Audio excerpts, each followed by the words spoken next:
Two people from families on the opposite side of history. Derek Noemie is the grandson of an SS officer, Carl Noemie.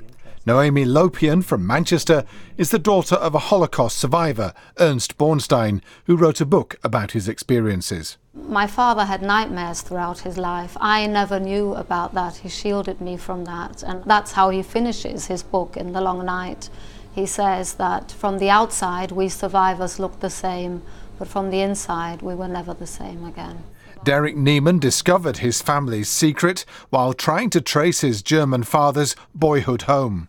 I looked online to find the name of the street that he'd lived in, and up came a sheet that said my grandfather's name and crimes against humanity, use of slave labour. And that was the first I knew of somebody that I'd been told was a simple pen-pushing bank official.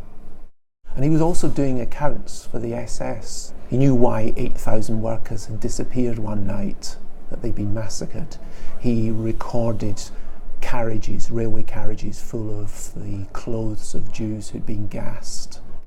In Manchester and Chester this week, they've shared the same platform to keep the memory of the Holocaust alive.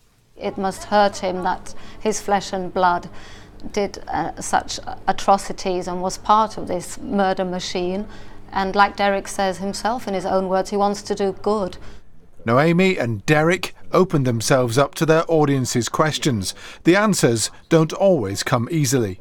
I'm most surprised by the questions that children at school ask, because they haven't had a lifetime of following a trammelled path. Such as? What did they ask you? One said, could you forgive your grandfather? And what's the answer to that? Possibly. Possibly. It would take a very long time. Let me ask you, can you forgive Derek's grandfather? I don't feel it's up to me, the second generation, to forgive. That's for the survivors. It's Holocaust Memorial Day later this month. Two people are using their families' very different experiences to make sure it's not forgotten. Stuart Flinders, BBC North West Tonight, Manchester.